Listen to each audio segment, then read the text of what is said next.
Kota Cimahi merupakan salah satu kota di Provinsi Jawa Barat yang memiliki banyak warisan budaya dan bangunan bersejarah di tanah Pasundan. Sebagai hasil dari hal tersebut, kebudayaan dan kesenian Sunda sebagai kebudayaan asli daerah Cimahi tetap dilestarikan dan dikembangkan.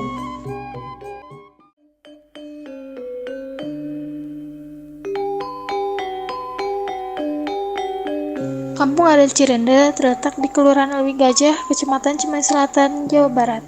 Kata Cirende berasal dari nama Ci yang berarti cai atau air, dan rende berasal dari nama pohon rende, karena sebelumnya di kampung ini banyak sekali populasi pohon rende.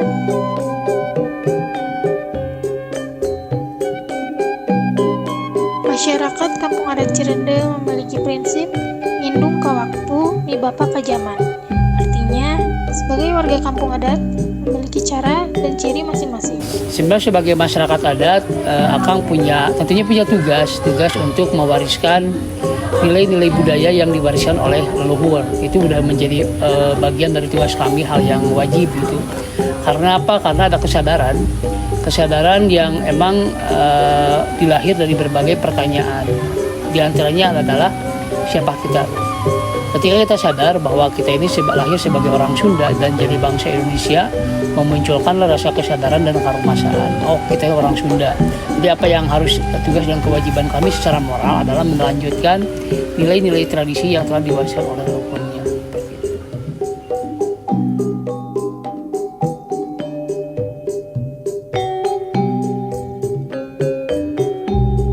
Masyarakat Kampung Adat Cirende juga aktif melestarikan kesenian turun-menurun, seperti kesenian gondang, karinding, serta angklung buncis yang biasanya ditampilkan dalam ritual upacara adat tertentu, seperti halnya upacara satu suro atau sekedar upacara menyambut tamu.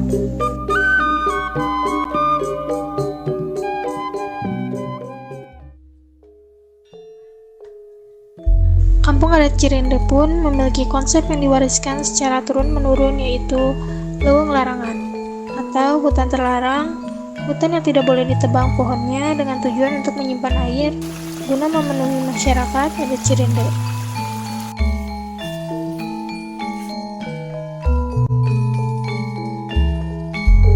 Dan yang kedua yaitu leuweung tutupan atau hutan reboisasi, yaitu hutan yang digunakan untuk reboisasi. Masyarakat dapat menggunakan pohon dari hutan tersebut, namun mereka harus menanam kembali dengan pohon baru dalam hutan yang memiliki luas sekitar 2 hingga 3 hektar.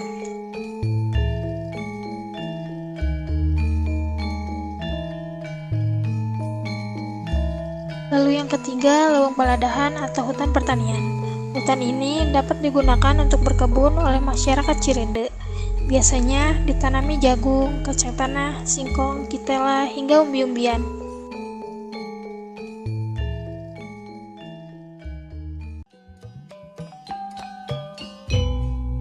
Sebagai pengganti nasi dan beras, masyarakat Kampung Adat Cirende pun terbiasa mengkonsumsi nasi karena di latar belakangnya kondisi sawah yang pernah mengering sekitar tahun 1918. Sebenarnya keuntungan yang besar itu kami bisa memberikan contoh kepada masyarakat luar bahwa yang tadi sumber pangan itu bukan hanya ada beras, bukan hanya beras, tapi singkong pun bisa gitu. Terus yang lainnya, keuntungan saat ini yang kita terima adalah kita tidak terpengaruh isu-isu beras. Mau berasnya mahal, mau berasnya pakai pemutih, beras ada plastiknya, berasnya impor, buat kami itu bukan masalah. Ketika kenaikan harga beras, masyarakat kita pasti langsung genjleng gitu. Bahkan ada sebagian yang mendemo pemerintah karena berasnya mahal ya. Tapi buat masyarakat Cirende itu bukan masalah buat kami. Terus yang keduanya, karena beras singkong itu atau sangu sampo itu hasil penelitian menyatakan bahwa itu kadar gulanya rendah sekali, bahkan hampir tidak ada. Itu keuntungan buat masyarakat Cirende, tidak akan terkena penyakit diabetes. Terus tidak ada orang yang gemuk gitu. Kalau di sini ya hampir boleh dikatakan standar ukuran berat badan itu sesuai gitu, tidak ada yang seperti yang kegemukan atau yang kegemukan, bahkan penyakit-penyakit yang seperti tadi gula dan sebagainya. Itu belum pernah terjadi di sini.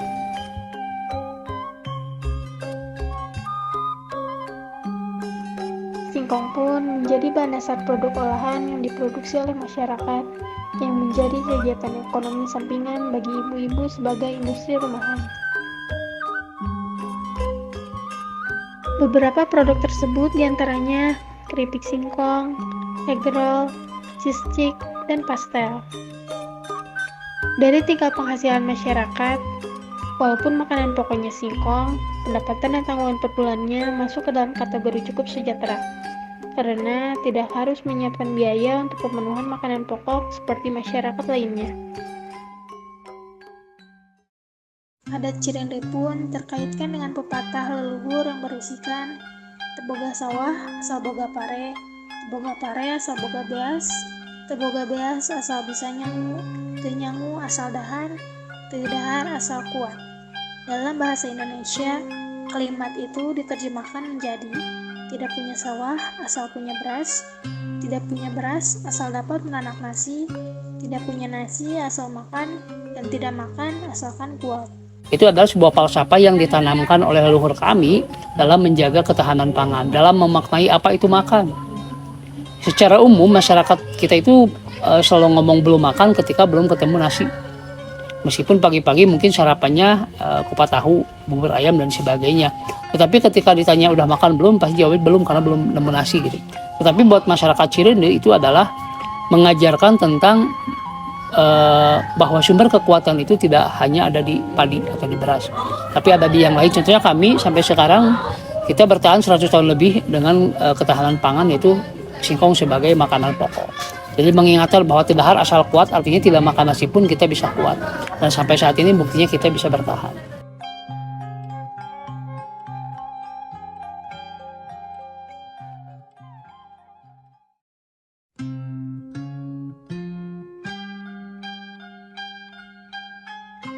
Pesan Akang harus mau mencoba menganeka-ragamkan pangan. Karena sumber karbohidrat bukan hanya ada di padi, tapi ada di yang lain. Tapi bagaimana itu semua bisa kita lakukan kalau kitanya tidak mau memulai? Mulailah dari diri sendiri, belajar menganeka-ragamkan pangan. Makan itu bukan hanya nasi, tapi apapun yang kita makan, apapun yang kita minum, itulah sumber kekuatan buat kita. Kuncinya jaga lingkungan kita dengan baik.